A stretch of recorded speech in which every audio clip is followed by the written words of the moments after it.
Hi, this is Phil, and I'm here to tell you all about the Capes and Lunatics Patreon. Get early access to all of our interviews, including the monthly Chichester Chats with writer and comic book legend D.G. Chichester, new episodes of classic Capes and Lunatics shows, including The Quantum Zone, This, That, or the Third, and many, many more specials, all completely uncensored. Access starts for $3 a month, full video when you pledge $5 a month. Check out the link in our show notes or go to patreon.com/capesandlunatics. Hope to see you there.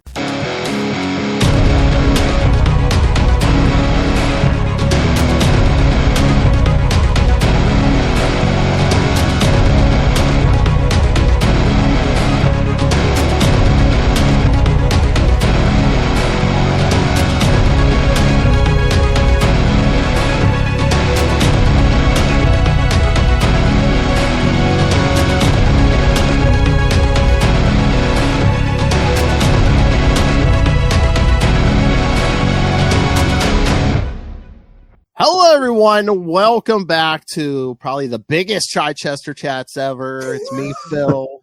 Lilith is MIA. Of course, Mr. D.G. Chichester is here, but two special guests, Mr. Marcus McLaurin and Mr. Gregory Wright, because in the 90s, they co-wrote a big story together. Big crossover for Love Nor Money. Yes.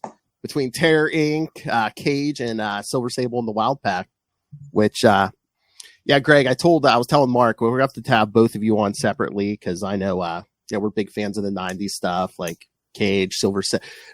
I have at least one co-host who's going to be like, yes, you must have him back to talk Silver Sable. So, one of our favorite books. So, all right, first question. Who put this all together? Was it an editor? Did one of you have this crazy idea, or? I think it was the three of us. You know, the big thing was Marvel didn't give a shit about any of our books. So they gave us no promotion whatsoever. And one of us, likely Dan, that's what I recall, went and said, well, how can we get some promotion? And, they said, well, you'll need to come up with some kind of a storyline that we can promote. Okay. I think Dan probably spearheaded the basic idea for the story, if I'm not mistaken. It has his fingerprints all over it. Yeah, I don't know. Sex demon. That sounds like Dan to me. The basic idea. But I mean, the three of us. I mean, so there was no editor involved. That's not true. Marcus was the editor. Yeah, I was the editor of Terror, and I wrote Terror. So I got to take one of the reasons we got away with some of the stuff we got away with. I would love to take credit for it, but I think I've said this many times over the years, especially to you, Greg. I think the blame for the story probably goes to Clive Barker, because I think we were all mutually influenced by him in various ways, and it just normalized the fact that you would have a moist sex demon, going after some throbbing artifact, and all this raunch and delightful perversion just seemed very normal to all of us, having been in that world for so long. So a tip of the hat to Mr. Barker. I don't know, Phil, I think you're responsible for trying to describe the storyline, to the listeners, just so they have some context for it. That's how crazy it is, kids. The three writers can't even tell you what it is. Oh, I could, but I want to put you on the spot. Well, again, it's the three main characters who are each tasked with getting a piece of one of the three pieces of this artifact, and I don't know. And the main demon, I guess, is Priapus. Yeah, well, I mean, which is to pull back the thing that we knew that these three books put together is that all the characters are mercenaries. All the characters would interact with each other, and yet hadn't. So this is a storyline where they could get the opportunity to do that, because they're all hired to get the same thing.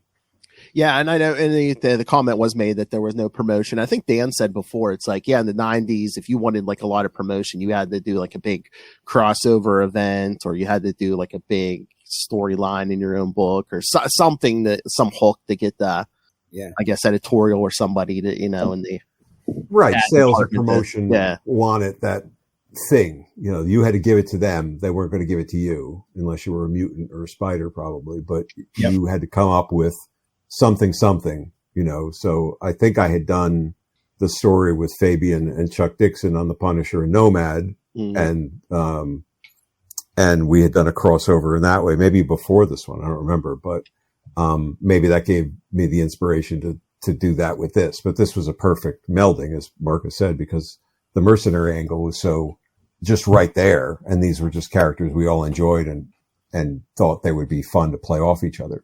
Yeah. Oh, we didn't actually get any promotion. Did they do nothing? They did no poster. We got. I don't remember ever. I see them across this years later. They were like, "Oh, we're going to do all this stuff," and they didn't do anything because no matter what they did, it wasn't going to sell X-Men numbers. So they would much prefer to promote the X-Men, which will make them look like they could do their jobs. Yeah, they got credit. But I'm not bitter. Stuff that was already being promoted. And the Punisher wasn't showing up, so Oh, we didn't bring the. If we brought the Punisher in, they would have been like, "Oh, you know." Oh, the 90s, yeah. Then they'd be like, please bring in Wolverine 2 while you're at it. And take your characters out of it. Yeah, it would for more room for that. But how many issues were we in before, like, Buddha, I remember, was Bob Budiansky? It was the end. We were like... finally clued into, like, you know, what are you guys doing? Yeah, it was probably the last issue of Silver Sable, and you know, Bob was one of the. Was that when they were doing the 5 editor-in-chiefs? Yeah, because he was one of the editor-in-chiefs. And so finally, he signed the last issue out, and he goes, "Hey, you guys know what Priapus is?" And we're like, "Yeah." He goes, "What are you guys doing?" And I'm like, "Well, it's already done now." And he went, "Yeah, okay, I think it was a double-edged sword. They let us do whatever we wanted, but they didn't pay attention to whatever we wanted. Nothing. I mean, it's us. I mean, nobody said anything to us. I mean, Marcus, you know, how irresponsible of you not to tell Dan to stop doing that stuff in Terror. but in defense, and this is patting ourselves on the back, Marcus, unlike, you know, before the podcast rolled, like, I think we were all professionals enough and respectful enough of each other and the characters that, as outlandish as this story is, it works. It does. It's actually a really good story. It does. Yeah. It works great. It's just, you know, like having the beats are all there. You know, it just has a penis god. So right, but you know, we sort of honored each other's characters, and it was fun to have that baton pass. You know, that we set up and have, you know, being able to suddenly be in Luke Cage's head, you know, or Silver Sable's head, instead of just it being, you know, a terror story or something like that, or looking at, you know, obviously it was still a terror story when I would pick it up, but, you know, suddenly I got to play with these toys in this way and then leave a situation where, Marcus, you had to pick up on it or however. Yeah. How did we work that out? Did we work all that out? We did work all that out. I recall. It was like we knew this needs to happen in this section. This needs to happen in this section. Yep. Here's where we ended off. Here's where you start. Here's where you ended off. Everything in between is up to you. And up to you. But like, it's good. They'll be in a shark cage at the end of it. Good luck. You know, like something like that, right? No, we knew how it ended. So the three of us actually concocted the entire story. It's just the manner in which we told it was up to each of us individually. But it was pretty tightly outlined. You know, but it's funny. It was tightly outlined, but it was done in a way that, you know, we could do what we wanted. And the good thing was that we were very familiar with each other's characters, liked each other's characters. And, you know, having Marcus being one of the editors, it was really easy for him to be able to control, you know, the stuff with Terror. You know, so that was, you know, and my editor on Silver Sable, I guess, didn't pay any attention to anything we were doing. You know, who was your editor on Cage? Kelly Corvisi. Oh, so, I mean, I'm sure Kelly was fine because, you know, Kelly is another one of our... He did a really good job. He probably enjoyed this whole story. But I mean, yeah, you all did a great job writing this because, I mean, sometimes you read a crossover and you're like, oh, why is this character acting like this in this book? I mean, everyone seemed consistent through all the books, all the characters. So I wasn't sure how much input everyone had into everyone else's book because I was like, man, everyone's pretty much being written very... it was consistent all across the board. So I was like, oh, is everyone like kind of chipping in on every issue? Did we? I seem to remember did we send each other our scripts? And we were trying to make sure that everything was done the right way. We didn't like interfere with each other. So yeah, we read everything before it went out. And I don't remember if there was much that we needed to change, but that was the point, just in case, somebody did something that just wasn't, cause we all came from Epic where, we were really taught how to do comics properly. So we, part of it is collaborating, correctly. Yeah. And, so we did, we just, we put our egos aside and everybody got to do the stuff that they wanted to do in their issue. And, it was very easy, sometimes these things are not very easy. And this was it was simple, we just did it and it worked out. And yeah, the hardest thing I remember is that we all worked really hard to make sure we got the voices right for each of the characters. Yeah. So it was no way generic. That's where I think it was good to be able to share those scripts, because then I don't remember if any of us gut checked each other, but that would have been a good time to sort of say, oh, that turn of phrase here might be a little better, or maybe try this. And to Greg's point, there was no ego that I remember about taking a suggestion or giving a suggestion. It was just each other trying to make the books better, the storyline better as a whole. Yeah. So I know Dan had said with that the Dead Man's Hand storyline, he talked about like him, Fabian, and Chuck kind of got together for lunch. So did you guys actually sit down in person and like plot this out, or? I don't know if we did it in person. Did we do it? Yeah. I don't remember. It's hard to say, because there was only a couple of times I remember the three of us got together, and it was with Clive. When I left staff, Marcus was taking over my books and he was taking over a lot of the Clive Barker material. We all had lunch with Clive that one time. And I don't know if we were discussing that at that point. We definitely did it over the phone. I don't know. Yeah. I was in Washington at that point. Where were you? I was in Washington, D.C. I think I was in Washington. Oh, yeah, then probably. Yeah, you would have been in Washington. Marcus, but I used to come up frequently, so I don't remember, actually. I don't know. It all worked out. However we did it, it worked out. It was all nice and clean. There was no like, what the hell did you do here? This is far too civil a reminiscence, Phil. You need it more like controversy. Like, oh man, Greg, fuck me on this. Well, I thought you and Greg were going to get into it. Yeah. Greg's only sworn twice so far, so I don't know if he's been on his best behavior. And the order, like it came out, like Terror was first, then Cage. Then was that just set by the shipping schedule, or probably? I think so. Yeah, that would have made sense because wherever the story started, and we wanted to start it probably as soon as possible for all this great promotion that was coming our way. Maybe lining up, since if Terror was first, that would have been the reason to do it. Yeah, I don't remember us like jockeying for a position. It just sort of, because that's how, like when we were working on the Midnight Suns books, every time we did a crossover, every 3 seconds, it started in whatever book was coming out first, and your order was predetermined. So, that's the good thing. Mm-hmm. Nobody had to say, "Oh, but I want to do the beginning." Oh, I want to do the end. Right. Yeah, I remember I had a lot of B stories in Cage that I was trying to punch up, and I just sort of had to, put them a couple of pages in each one of the sections, each one of the chapters that Cage did to say, okay, spinning this plate for a little while, but we'll go back to the story. Is that like the biggest challenge of like crossovers like this? It's been like, I don't know, you have to decide, okay, how much of my ongoing story can I squeeze into this? Do I have to put stuff on hold for like 2 months, or? Well, not for me, because I tended to write either 1-issue stories or 2-issue stories. So for me, I was just, this is the story that I'm doing. Some of the background stuff that I could do it or not do it. So for me, it really wasn't an issue. I could, we just did it, so I didn't have to worry about it too much. I don't know about anybody else.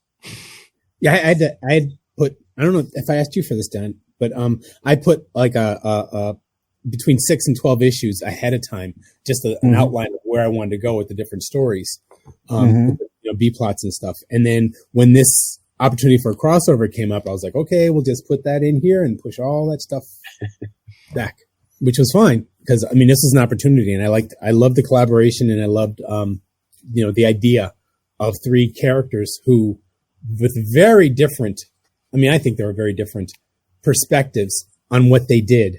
Oh yeah, that's the best. That was one of the most fun things about it, is you define them as you did, like they're mercenaries, but their whole, operating procedures, their voices, their motivations, whatever, were so different. And that's what made it a joy, as opposed to, here's murder, death, kill, tactical weapon system 1, murder, death, kill, tactical weapon system 2, and so on. So, but Cage wasn't a murder, death, kill. No. I mean, he was the nice guy of the bunch. None of them were necessarily, but I mean, it's just, there are certainly many instances of mercenaries in action things or mercenaries in comics that are just cookie cutter, approaches. So calling them mercenaries is their they're the way they operate. They'll do it for money, or they'll be hired for a job. But we got to really dig in and play them out differently, which is a joy as a writer, right? Because you get to have very distinct voices to work with. Oh, got a comment. Terror Inc. needs more recognition. Bring them back, Marvel. Absolutely. Absolutely. Bring it back with Dan writing it. I don't think. Do you remember, Marcus? This was like, I don't know if I ever talked to you about this. Do you remember the 2-issue fill-in issue that Jorge Zaffino had done? There was like a monkey's paw sort of story I'd written, and we were going to run it as like a fill-in or whatever. But he had done 2 issues. He had inked the whole damn thing. It was done, and it was in your drawer. And I, when Black whatever day hit and they let everybody go, I went into the office to try to salvage it, and it was gone from your office. I was able to salvage the Mark Nelson, Nick Fury, Doctor Strange thing, but those pages and that story like vanished. And that was totally done. A whole bunch of stuff. I made the mistake of my office when I left. I was very over diligent in making sure everything was organized for someone else to pick it up. It's like, here's where this is, here's where you can pick this up. And they're like, okay, great. Thank you. Now that you're gone, everything goes away. I had 3 to 4 issues of the second Clive Barker series in the drawer. Mm-hmm. Like there were 4 books, 3 issues of each in the drawer, ready to launch. And they just said, nah. But did they go back to Clive or somebody, or did some of them went to Clive, some of them went to the artist, some of them went to the pencil, some of them went to the inker. Right, but I don't know what happened to that Zaffino artwork. I don't know if it went back to Zaffino's. I don't know if it went back to him or. Yeah, I don't know either. But it was. I went in like the next day or something, and that's like I said, I grabbed the Nelson stuff because I knew that was going to vanish, and I sent it back to him. But he was such an amazing artist. It's a shame not to see every single page that he did for that. Right. It was so amazing. Yeah, he was just a force. And that was such a great, I think, ahead of the curve decision on your part, to choose him. He was not obviously the most commercial artist at that point in time. But I mean, he defined that book and that character, in such a way for me, that it was such the right on choice, for everything that followed. So thank you for dark having that foresight. Yeah. You may, might answer one of my other questions. Like Dan, we talked about before, when everyone, when people get got let go and stuff. Cause I was like, I thought with crossovers, like on the Marvel Unlimited app, if they either put the whole crossover on it or none of it, the only issues on Marvel Unlimited in this crossover are Marcus's Cage issues. That's it. Really? There's no Silver Sable? How could there's only 2 Silver Sable issues for the whole series, and that's neither of these issues. So. Really? It's like number 1, and I think it's number 23 or something. Because Deadpool, yeah. That's weird because I wish they would collect Silver Sable. Yeah, they haven't. But it showed up in the only thing that showed up is that Deadpool story showed up in a Deadpool thing. These stories showed up in Marcus's Cage book. The Cage book, right. And then the first issue showed up in like Women of the 90s or something. And Terror's, I don't think it's ever been reprinted anywhere, which is really a shame. Yeah. Yeah, I thought once it went into a trade or it went, I thought they automatically put them on the app, but I don't know. I have no idea what they do with the app. I don't look at it. Yeah, I just thought Silver Sable it would be up there just because of this, tangential link to Spider-Man, and I would think if it's called Marvel Unlimited, it would just simply. Apparently, it's not unlimited. It's very limited. Yeah, you probably won't find a lot of the older graphic novels on there either. Yeah. What's so weird? It's like you can find older stuff and you can find more current stuff. The 90s seem to be like this big hole. It's like hit or miss, where it's like, yeah, this might be on here, might not be on there. Well, because there was a whole lot of crap. The 90s is where they were just trying to put out so much material, and so a lot of people came sneaking into the industry and got to do material who just weren't ready. So, some of them have now become quite good. But, there was a tremendous amount of material. It's like, we'll hire anybody as long as they'll do another Spider-Man series, and there's some just dreadful stuff. And I think the problem is there was a lot of good stuff, but, if there's, 50, stupid Spider-Man things out there, how many people want to wade through 50 of them to find the good stuff? Yeah. And you hope that, none of our stuff was part of the crap. But a lot of writers were writing, 6 books, that's really more than you can, actually write. But when you're offered it, you take it because you may not get that opportunity again. And I think that's part of the problem is I don't think they know where all the good stuff is if it doesn't have an X or a Punisher or a Spider-Man on it. I think you prescribe way too much quality control to the omissions on Marvel Unlimited. I think it may just be that they don't have the damn flats or files or whatever, and they have to. That's what I always wonder because but I don't know. Yeah, sometimes they do fill in the holes because I know for a while there was a bunch of Dan's Daredevil issues that weren't on the app, but I think they're all on there now. So I don't know if it's I think their marketing strategy, and this is a guess, is that I know the Cage stuff came out right before the Netflix Cage stuff came out. The Daredevil stuff came out right before the Daredevil Netflix came out. It's like they look see where can we people are going to watch this and they're going to want to buy the comics. They have a TV show or a movie. Yeah. Right. Yeah. Which is why they should do a Terror Inc. movie. Yeah. Absolutely. Yes. By all means. Go for it. Tell Clive Barker you just slap his name on it, Clive Barker and D.G. Chichester's Terror Inc. Yeah. I think this Terror's owned by Archie the Marvel, isn't it? Is it owned by Marvel? Yeah. I mean, it would, the Genesis, obviously was the Shadowline stuff, which was owned by Marvel. And then when it's transitioned over and we, renamed it and just made him appear there, it was always a work for hire property. So, yeah, because he's made a random appearance or two. Even at Epic, it was work for hire. Yeah, because it was a Shadowline. You and Margaret and Klaus didn't have ownership in that. I mean, we when they did that, David Latham, and I don't even know if they paid attention to me when David Latham did that Terror Inc. miniseries a number of years ago, and he sort of like put him in battle gear and tactical gear and lost the whole point of the erudite, dress up thing. Yeah.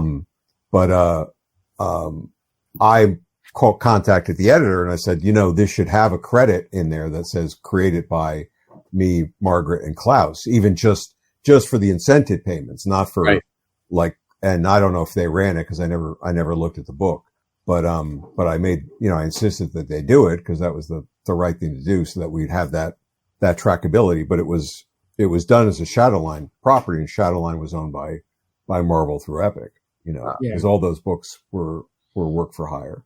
Mm. Archie developed them as company properties. So, and I wish they would digitize more of this stuff too, because then you guys get payments for that, right? When people read your stuff, like if I buy like a random back issue, maybe not a big one, maybe, but for I mean, I don't know. That would be nice. $4.90, that's fine. If I've gotten reasonably okay checks, not anything like not a massive payday, but I've gotten like more than pizza money when they. But then it's like this long, it's like it's indexing 50 issues across, 20 Epic collections, it's pennies literally on the dollar, but I'm okay with that showing up every now and again. Did you ever get a check for 24 cents? That's hilarious. No. Probably cost them more to mail it. I was like, why would you send me a check for 24 cents? I mean, I just couldn't. I should have framed it, because it was just so hilarious. DC's a lot better about it. I get a lot more money from DC because no matter I've gotten nothing from DC I get money. And I know they've reprinted that other stuff. I know they've reprinted like that Amalgam stuff and that Batman Daredevil thing before, but I don't think I've ever gotten a dime for that. Supposedly Really? they're reprinting all of them here soon. So yeah, you might be. What's that? Supposedly they're reprinting all that Amalgam stuff. And They did. They did a giant omnibus Did it book. come and out? They did. Okay. Yeah. They did a giant, like all the, what do they call it? Elseworlds or, yeah. all the Just DC. call it the Marvel Amalgam crossovers. Universe. But But there's also one that they you did. should have gotten a payment for it. You should have gotten a copy of it as well. Yeah. He sent me one. They should have sent you one. I did not rate. I did not rate the page count. So What do you I think needed is it like a thing where it's like, Warner's and Disney are both like, well, you pay the man. No, you pay the man. Yeah. no, I heard very directly. I did not have enough pages in the book to warrant the expense. The expense of the book. I did not rate. I did not rate that. So That's crazy. Tell them you want your 24-cent check. exactly. Look, I've got a 24-cent check. Well, you should have been paid for the reprint and everything else. You should have gotten that. That's just contract. Yeah. I would think, but I have other things to occupy my time. So Well, to just add insult to injury, the 2 trade paperbacks they made of Luke Cage, it was, we shared it. They didn't send me a check for those 2. oh, nice. Okay.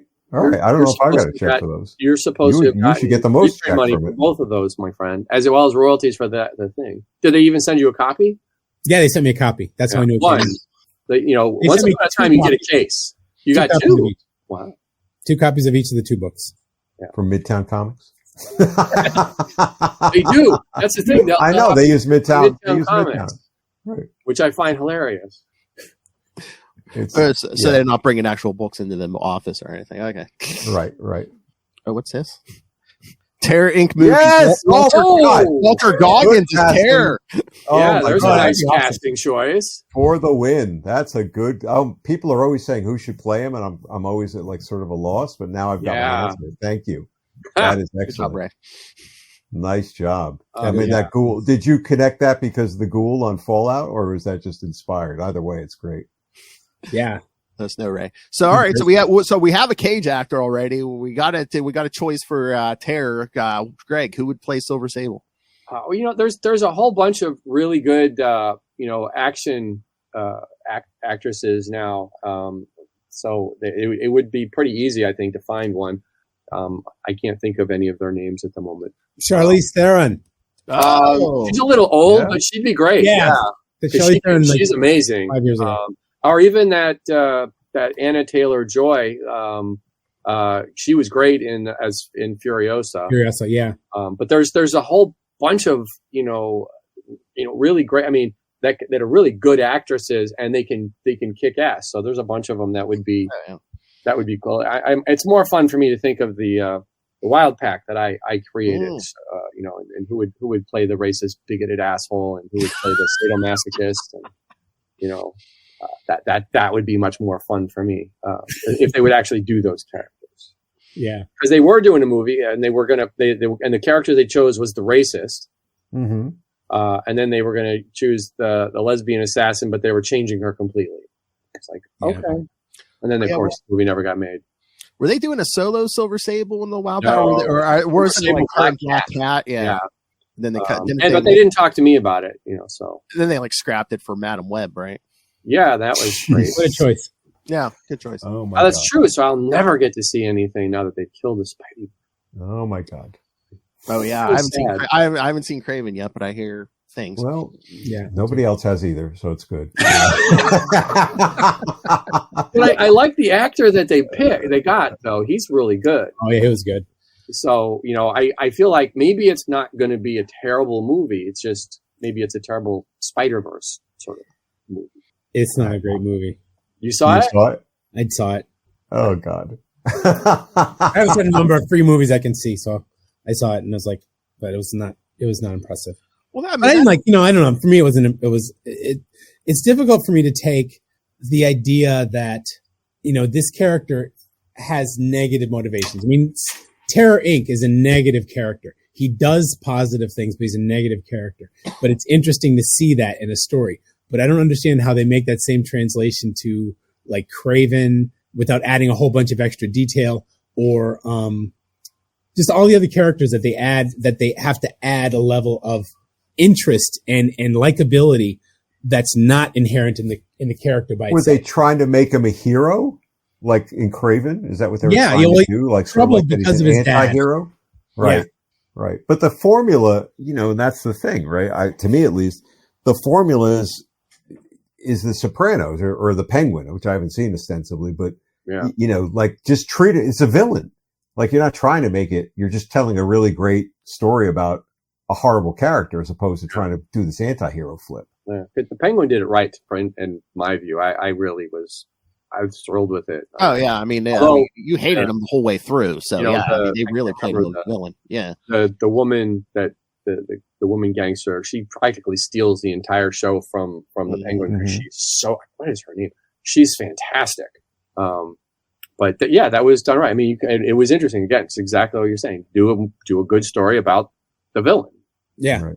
Yeah. I mean, you're not going to get 3 movies out of Heroic Craven. No.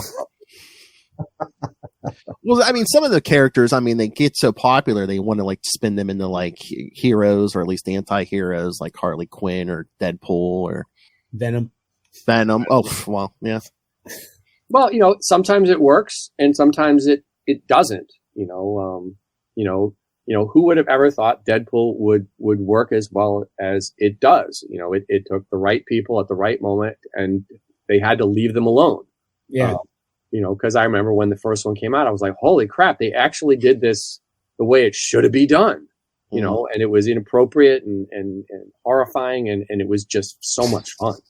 And people are taking their 5-year-olds to see it and they're going, oh my God. And I'm like, they told you this movie. It's an R-rated movie. Right. Sit through the whole movie and then come out of the theater. This was so inappropriate. Oh, yeah, we told you that, Oh yeah, I heard people had babies there at like midnight watching that movie. I'm like, what are you doing? Yeah. Okay. But I still wish there was a room for more types of stories to be told. Mm-hmm. That's the thing I liked when I worked at Marvel was that, we told different types of stories. It was all in the superhero genre, but you had Terror Inc. existing in the same universe as, Spider-Man. Yeah. And, but not crossing over, but just being able to tell a real horror story without it having to have a funny edge or a soft edge. It's really rough. People can get killed and it's not funny. Mm-hmm. Yeah, I think. You think that's? I'm sorry, Phil. Go ahead. No, I was going to say no. I just think that's why I love the '90s because these days it's like everyone has to cut all the characters if they're in the movies or anything. They kind of have to be similar to what they are in the MCU. Like, I mean, you look at Sam Wilson; he's painted or he's drawn, completely like Anthony Mackie at this point. And, Oh yeah, Punisher was looking like John Barenthal for the longest time. Yeah, but like back in the '90s, like there was no statement, you guys could just write and do what you wanted to do. Well, especially this story. Well, what's cool is an artist like Jorge Zafino could do Terror, and it would be on the stands next to Spider-Man drawn by Mark Bagley. And that was, for me at least in the office, I really enjoyed seeing all the different types of art that you could do. I mean, I can't imagine Jorge doing, a Spider-Man book, but the fact that you could have a book, because Jorge's stuff was so different from everybody else's. And some people just didn't get his work at all. That was, less commercial. I mean, would we have done better sales wise if you would put, somebody who was more of an image style artist on it? I don't know. I mean, but artistically, creatively, it lit up like fire. It was just like, oh my God, this is so perfect. Yeah. That's why I said it was an inspired choice. But I think I don't follow Marvel or, the mainstream stuff, issue by issue or title by title. I think it seems there's a range of artistic styles, at least the things I've seen. I don't think there's a limited, like just simply house style. But I think there's a difference in some of the quality of stories, and people's ability to just land the beats. There's a lot of things that just don't hit the moments, things kind of meander. We were perfect sometimes. In the 90s, I mean, the '90s. You know, why go back in the day when you could have a nice, wholesome sex demon story? I mean, you don't get that anymore. It's motivation, you know. I mean, it's actually a decent story. It is. It's a good story, yeah. And it hits, you know, some beats, and there's some depravity, not just from, you know, the sex demon, but, you know, in terms of the characters playing off each other and everybody reacting to terror. And that was, you know, fun seeing you guys playing that out, you know, in this. It was so much fun to play with terror. Yeah. You know, he just didn't look right when Stephen Butler drew him, you know, because I'm used to seeing, you know, Jorge, and all of a sudden Stephen Butler's drawing this very clean version of the character. But it was so much, you know, fun. Not as much fun as writing an on panel orgasm, you know, that they allowed. Well, there you go. You know, so if only we had that going for me.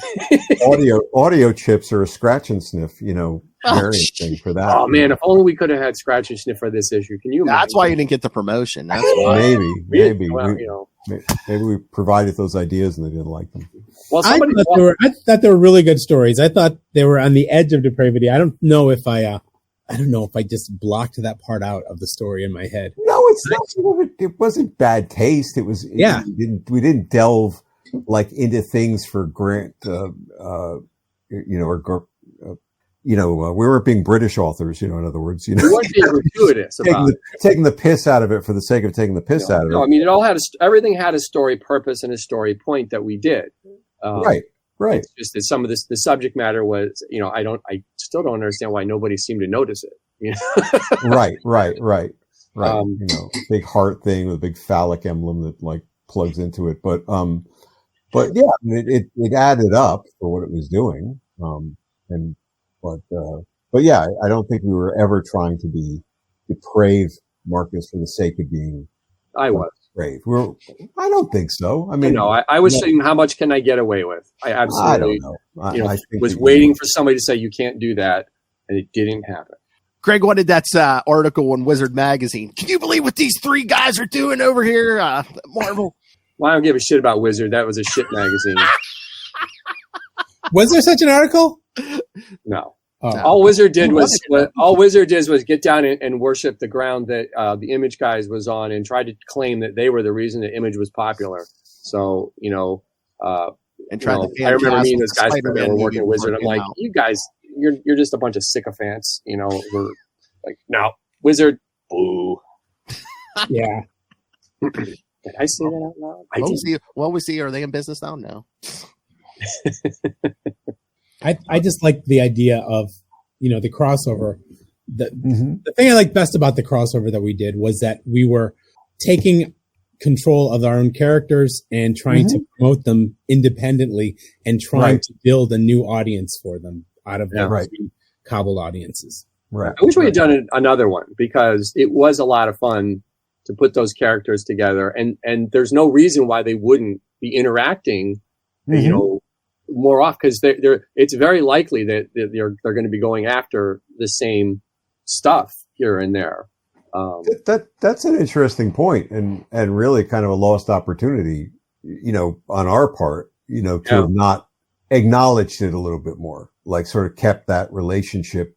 Not that we didn't have a relationship, but I mean, just sort of done a nod, you know, like Marcus, like a B story sort of thing. Not that you didn't already have B stories going on, but you know, that reference point, not that it might have made a difference, but, that would have made a lot of sense, you know, to continue to sort of like weave in and out a little bit more and build that sub like universe that we had more control of.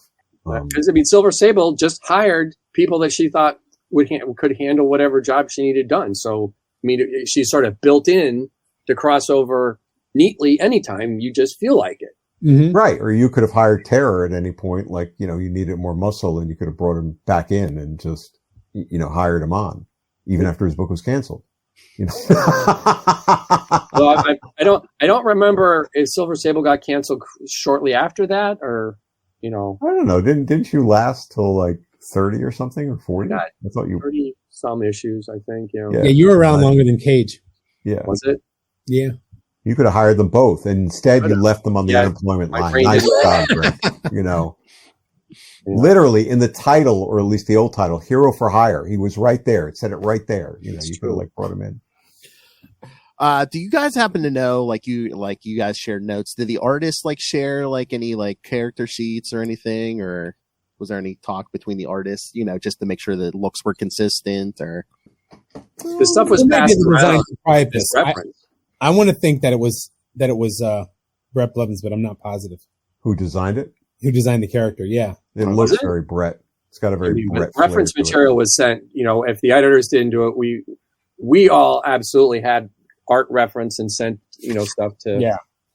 So everybody would know what the pieces looked like of the Trist and what Priapus looked like. Beyond that, it was just specific to the comics, so it wasn't necessarily need to cross. Having Marcus in the office was the reason it all kind of worked, because he could go to the office and collect whatever needed to be collected. If he wasn't in the office, trusting editors to actually give him stuff around sometimes was a very difficult thing, because a lot of the crossovers we did, you'd write your part and all of a sudden nothing matched. And it was because nobody provided the proper reference, and not every artist is on time. Right. So unless you design everything ahead of time, which I think maybe Brett designed everything, here's all the pieces, this is what they look like ahead of time, so that everybody had what they needed. I don't remember. I mean, that's something I think you probably handled that. Yeah, I just remember that we had everything right in line. Like we had the character designs, we had the colors of the character designs, because that's the thing that really goes wrong often. We have a character design, but it's in black and white, and when they get into separate books, they get colored differently. Yeah, that's always fun. He looks better green, but he's red. So, no, that's a great point. I think that's, again, Phil, like a little bit of, we had an edge on some people and be able to do something like this a little more easily, because we all also had editorial backgrounds, and that was, we'd look at it both in terms of story from a writing point of view, but also process from a editorial, point of view, which everyone doesn't have. Yeah. And Dan, you were saying about, we should have did another crossover. Or there are certain times they wouldn't let you do a crossover, like say if they were like, oh, hey, there's a whole wide line, Infinity Crusade, or or all the X books are doing this big thing right now. You can't do your crossover. Right? Was there ever any of that? I mean, from my perspective on a C-level book, D-level book, not in terms of quality, but I mean in terms of where it fell like the hierarchy. Marcus was a very flexible, open editor, open to pretty much anything. But even so, there wasn't a lot of no, you can't do that. Is it a good story? Was the gauge, right? Are you telling a good story? And my saying that before wasn't even about, yes, we could have done another crossover, but we could also just acknowledge each other's characters more. Like when they went back to their separate titles, it would have been easy to sort of say, oh, Terror stole a job from us, I thought we had that job. Well, Silver Sable took it, that type of thing. So that would be a fun little. I never told I couldn't do anything. Mm-hmm. Yeah, because that's the thing. I bought a bunch of Silver Sable back issues not too long ago, Greg, and it seems like you were getting hit with a bunch of crossovers. Like there was Infinity War, Infinity Crusade. Well, they asked me if I wanted to participate, and my thinking was I really would like this book to last a little bit longer. So much to my chagrin, I said yes, and they were stupid on crossovers. But if it got a few more readers who might stick around if they like the book, that's just one of the things you have to do when you're working on a book that is not a super hot seller. And at that point, Marvel loved to cancel any book that wasn't making the massive amount of money they wanted. Because it was, when Silver Sable was canceled, it was making money. It just wasn't making the money they wanted. So you did have it's amazing. to do There's that. titles that exist now that sell way less. Oh yeah, than those books which got canceled. Yeah, and they're which is sort of amusing. But that's why you they don't even announce sales figures anymore. Yeah, I don't think they don't. I mean, I got no sales figures on Black Armor, the Daredevil thing at all. I asked for them multiple times, and it's doing well. People, stores like it, but on the scale of numbers, it's good.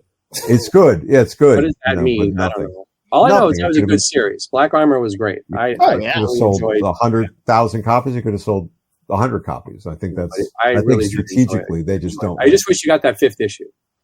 Yeah. Yeah. Well, at one point there was a 5th issue, and then the changeover, and then Netho had some sleepless nights, but he did it, so it was good. All worked out fine. It did. I don't know if they know numbers these days, because you have to do the physical, then you got to do the digital. I mean, I guess they could if they put the time. They got to know the physical numbers. They got to know. Doesn't mean the editors actually get the numbers. Somebody knows them. But I think it's also, you can say it's best selling or it's sold out. And if it's sold out because we only printed 1,000 copies, that sounds amazing, right? Well, it's sold out. Whereas if you say I sold out 1,000 copies or 10,000 copies, that's not much. But but saying simply, so I think it gives them more latitude. That's my theory. I don't have no proof on any of that. So is that the trick these days? Because a lot of times, like, popular books are like, oh, we're going back for like a 3rd printing, a 4th printing, and it's like, well, did you only print 1,000 the first time? So, I have no idea, but that would be a nice grifty way to do it, right? That's how marketing works. Well, that's the whole industry these days, right? Because I don't think any of the books are selling what they did back then, right? No, probably not even like Spider-Man or anything, X-Men. Oh, actually, that Berserker thing that Ron Garney did the art. Oh, that sold. That sold like hundreds of thousands of copies and stuff. Yeah, that really did well, which is great. Copies. Ron's awesome. Yep. Well, that's the other thing too. I mean, Marvel and DC have a lot more competition now. I don't know if I'd say they have competition. Most of the movie stuff doesn't. They're selling, like 600 copies, 1,000 copies. The competition really is, the cell phone and the video games and the streaming and everything else that is taking people's time. And the TikTok and the Google. Yeah, all of that. That's the competition. The comics themselves they're not really competing against each other. There's not a lot of it that's, that great. It's like, and I always thought, these Marvel movies are going to make the Marvel books sell. No, didn't happen. But I think if you walk into a good comic shop these days, I think there is more competition for your attention at the very least. I mean, I see a wall of stuff of a store that is not just carrying the total mainstream. It's like, oh my God, look at all these titles. Right. So I do think there's competition for attention at the very least. If you're really interested in comics as comics and not just simply, I've got to check off the universe checklist. Well, that was the 90s. It's like, okay, you have to buy all of the Spider-Man books to understand what's going on. Right. And that agitated the reader. I totally get that. Yeah. I remember the Cage wasn't doing that well. And then we did the crossover, and I was like, fingers crossed, that we build the audience there. And the issue after the crossover was my team into, what is it called? The Infinity Crusade. Mm-hmm. And I did one issue of that with the Crusader because I'm very on the nose. And then after that, they let me know that the book was probably winding down, and I had a storyline that I had been setting up for like 10 issues. And so I had just enough time to finish that off from 18 to 20. Right. Well, I remember they told us, Marcus, and maybe I misremember this, but I remember they told us we had 4 or 5 issues to get Terror up. Yeah. And so we thought we had, I think, to 17 or 18. And we had started to plan okay, we'll do some more horror-ish things and get some more, crossover integration. And then they just stopped it like halfway through 13, and we had to do that kind of quick wrap up, and then Richard Pace did that nice final coda page. I think I might have had to rewrite that ending, but I do remember that was we suddenly got it just stopped, but yeah. I mean, it's a downside of comics that you have. The best comics are ones that are really well thought out, planned, and then carried through. And the problem with that is if it doesn't support it, you suddenly have a story that's really well planned and thought out and trying to be carried through and is canceled in the middle. Yep. That happened a lot. Yeah. At that time, that was the thing is the suits did not care that your story wasn't finished, and they would, there was books that got canceled literally. No, you're done. And it's in the middle of a storyline, and that's, you're leaving the reader hanging. At least give them an issue to, finish somehow. Cause, when I was a kid, if I couldn't find the next issue of a continuing story, I would be very upset. What happened? Yeah, I would never know. And, it's like, I still, there was an issue of a Marvel 2-in-1 that I couldn't find the next issue. I never knew what had happened until I was a grown up. And then I just happened on that issue and I went, oh my God, I have to read this story and find out what happened. Because, now you can find it on the internet, you can find whatever. But I think I just, it stuck with me, from the time I was, like 14 when I bought this story. I was like, I never found out what happened. And now I know. And I have to. Cage, the best example of that is in Cage. I mean, because Power Man and Iron Fist, the last issue has Iron Fist dying. Mm-hmm. And that got left alone for like 10 years. It's like just left it there. Oh, yeah. I mean, not even just dying, but like Luke Cage being accused of killing him. Right. This cliffhanger just out there. That? Right, Yeah. right. Nobody goes back and checks on it. It's like, what's going on? Well, that's the thing is we're going to redo this thing. They don't really read the old stuff. And then they just start doing stuff that flies in the face of continuity. So when Mark Grunwald was alive, he would call me up and say, listen, these guys messed up the continuity. How about we do a little story within our books that fixes the continuity? I mean, there was a few things I wrote that literally the point of the story was to fix some goofy continuity thing that nobody did. And it was a lot of fun because, you'd try to figure, okay, how do we make this into an actual story? That the fans will buy and they'll go, oh, that's kind of cool.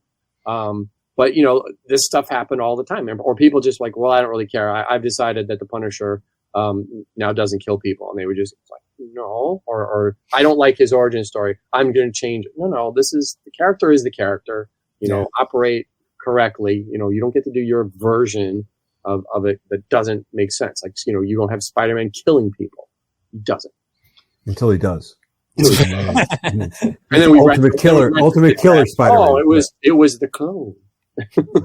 Well, I think at like the Marcus's point, not finishing up his Cage series back in the day. I mean, people could be on books for years. I think like these days, most writers are lucky to get like a year or two on a book, and then they restarted a new number one with a new team, and it's like if you want to tell a complicated story, it's like, well, give me more than a year.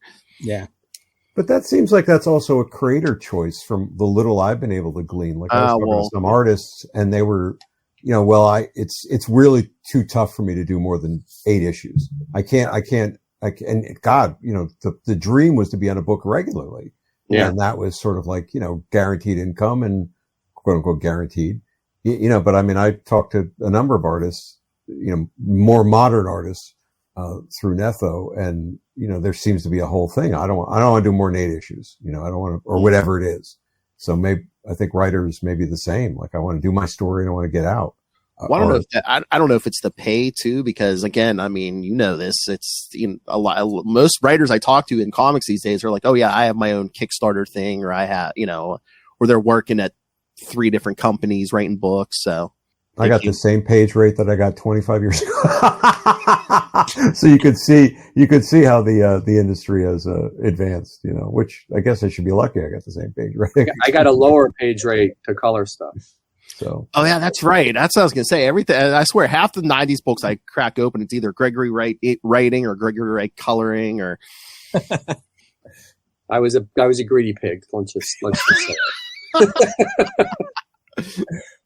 I was. I no complaints. Hey, if you're prolific, you can be prolific. I appreciate that. So, do you prefer one over the other, or it's just a job, or? It's never just a job. I mean, the thing is, when you worked at Marvel Comics, you generally worked there because you had to look for this sort of medium and stuff. Because especially when we were there as editors, the pay was shit. I mean, live on the pay. So you had to do freelance just to be able to, survive. But you had to really like it. And, most of the people, at least in our era, they really, liked it. And it wasn't just a job. I know we all really tried to put stuff in the books that meant something to us. And we really wanted to encourage the artists that we worked with as editors and as writers to really try to tell that story and really do some great stuff. So when again, it's funny bringing up Jorge, when somebody like Jorge Zafino came along, it was just so incredibly exciting to see those pages come into the office and go, wow, look what he's doing. It's nothing like anybody else is doing. And if you were the one that was lucky enough to write the stuff, it wasn't that he just had a cool style. He was a great storyteller. Yeah. He really, really, really was. So yeah, it was never just a job, but for me is, I liked both of them equally. The thing about, as a colorist, I was able to kind of call my own shots a lot better. As a writer, you'd have certain editors that would mangle what you did. You would have artists that didn't want to draw the story. They wanted to draw pin-up pictures. But sometimes you'd get lucky and you'd get teamed up with somebody that you just really, really enjoyed working with. It's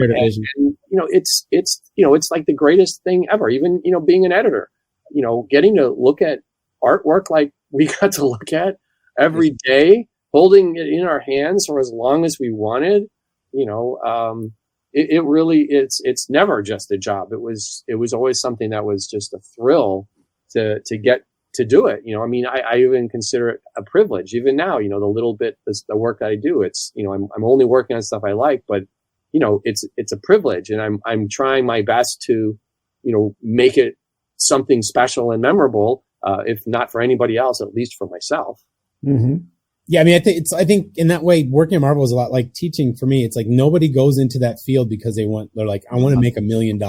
They go into it because they love doing the work and they value the craft and they want to do something cool. And because they see what's cool that was done that they grew up on, so they want to make something meaningful. I just did it for the money, But, no, I think, I agree with what both these guys said, and I'll include teaching, like in a creative sphere of things, because I think it is a very creative, sphere in the way that you have to create your lesson plans and bring the kids. And I think it's just it's an important mind shift thing in any endeavor like that. I think that and some days, you feel like I have to, right? There's a grinding mentality of like, I have to do this, but you shift it to, I get to do this. And that's the big difference. And that's where you always bring your most authentic abilities and your most powerful abilities, to create something and impart something, in others, which is what this is all about, beyond simply Marvel, but, the ability to kind of be in that creative, sphere. All right. Very good. So we went from penis jokes to, heady shit like that. Nice art. I got more penis jokes if you want. I was going to say, any final thoughts? But yeah, penis jokes. I was going to make a bad joke about heady thoughts, and penis. I'm not going to. Yes, nice. All right. Well, thank you, gentlemen, for joining us. Yes, guys, this was a great treat. Yeah. Well, thanks for having us all. We don't all get to hang out together, so I think the last time I saw these two guys was another podcast. Right. Where the guy, like I said, never gave you a chance to say word one. We'll get to that stuff. We'll get to the epic stuff. Like I said, I want to talk to these two individually. So you should. Anytime, it's always fun because you're like, oh wow, I actually did something that somebody actually gave a shit about. Yeah. Because you do wonder, did anybody care? And, it's still fun, I was at New York Comic Con and, I don't have a table. I'm just wandering around, but I'm sitting and talking to other, old has-beens like myself. And these, kids and fans come up and then they find out who you are and like, oh, you did blah, blah, blah, blah. And you're like, oh, okay, that feels pretty good.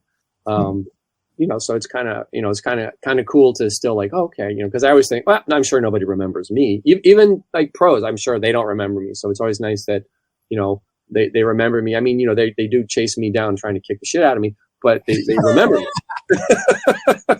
You ruined my life.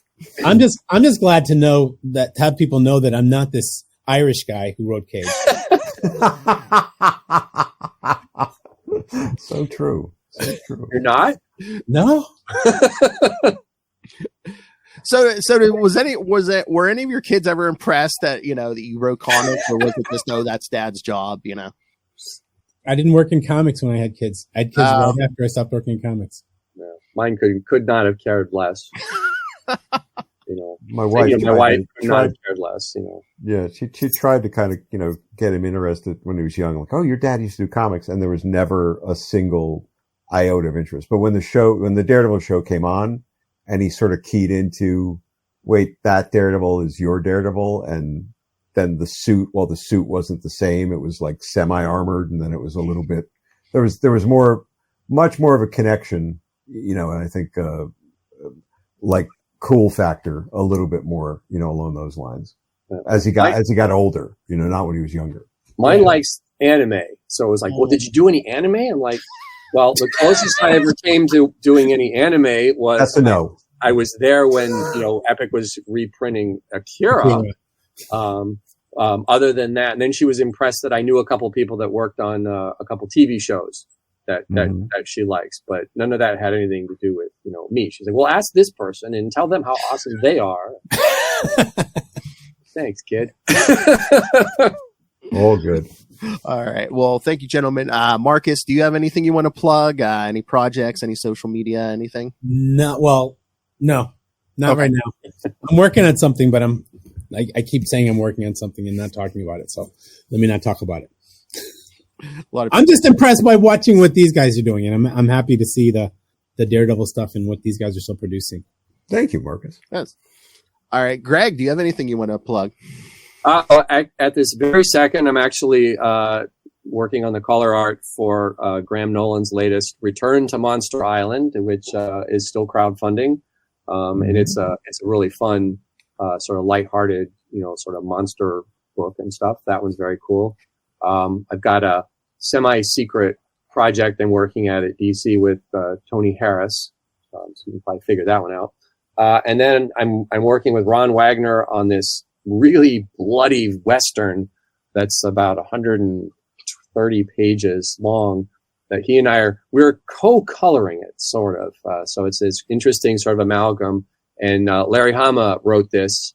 And if we ever get it finished, it's something that I will be really excited to talk about when it comes out, because the end result pages that between, Ron Wagner did the pencils, and then he kind of came up with the color together, and then he sort of polishes up the characters when I'm done. But it's to me, I look at it, it's just so seamless, and I don't know where we began, but it's like the end result I'm so happy with. It's one of those things that you go, okay, this is why I still do comics, because it's just, I'm looking at him going, and since Larry wrote it, I know everything that we'd worked on, it's not going to be covered with balloons covering every little part of the art but it's like the best work that Ron Wagner has ever done. Wow, that's amazing. If we ever finish it. I was going to say, well, either of you gentlemen, when you're ready to announce stuff, if you want to come here, we'll talk it out. Yeah. Cool. What about Dan? What else do you have coming up? I know he's working on something. Can you announce anything yet?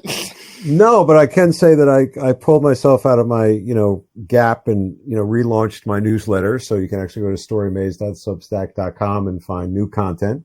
I'm well ahead of keeping that current. And I just this morning or last night, put up the pre-launch page for the second issue of Axel's Infernal, the kickstarting project. So this is a pre-launch. It's not launch. We're trying to gather up names, but if you go to tinyurl.com/Axel's Infernal, that'll take you directly to the pre-launch page. You can see the trailer.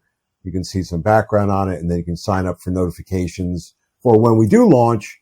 But I want to, get the numbers up before we jump in, and actually launch the project. So I expect a couple 3 months of generating, names and such, to get there. It's an awesome project. Yes. It's so good. The second issue. I hope more people really go look at it, because it's very cool looking stuff. And Greg has been an awesome creative consultant on it along the way and helped to make it better, as well as salvaging the old files that would have been lost to time a while ago. There's no penises that's there are no demonic damn penises. Well, I don't know yet. There might be coming up. Yeah, it seems like everything he's worked on lately. It seems like you're the editor for free, Greg. Because every time he's like, there's a new project, he's like, yeah, I sent it to Greg Wright, and he told me, this is good. Why the hell did you do this? Mostly, it's why the hell did you do this? And then occasionally, it's like, well, the thing is, it's good moment, or this would be really good if you knew what you were doing. But that's Dan and I have known each other forever, so we have a lot of the same kind of brain stuff, and neither one of us is afraid to, speak the actual truth to each other. So it's nice to be able to bounce stuff off of each other here and there, because you just, sometimes, when you're talking to an editor, they don't really know you, and they may not understand what you're trying to do as opposed to what's on the page. Because the biggest flaw I always had as a writer was I was assumed that people understood stuff that I didn't put on the fucking page. And that was one of those things that Dan used to say, well, that's not on the page. And I'm like, oh, and then you'd have to kind of figure that out, because, and that happens a lot, like you'll write a story and the artist will draw it and they don't draw the part that's really important. So then you have to go back, you have to pay attention to that, and you got to go back and sometimes regurgitate part of your plot to make sure that the reader has a shot at knowing what's going on. When they're not showing, you have to tell. Yeah. And that just, it's best when it's all show. But that doesn't, especially on monthly comics, it didn't always happen. And not just from a new artist, sometimes a veteran artist did not understand your point and drew something else, and you didn't have time to have it redrawn. So you have to write some stupid thing that makes, Well, it's great. You all have that bond, that close bond, we've been through the penis demon trenches together. So guys have we go. That's it. That's, yeah, I went to Marvel Comics, and all I got was this Penis Demon Trench T-shirt. Yeah, I'm going to put that on a T-shirt. Yes. It's all back, and we'll all be wearing Penis Demon Trenches Survivor. All right, so yes, thank you again, gentlemen, and everyone will be back with Dan next month. So yeah, all right, back. All right, thank you very much, guys. Happy New Year, both of you. Take care of yourselves. Happy New Year, everybody.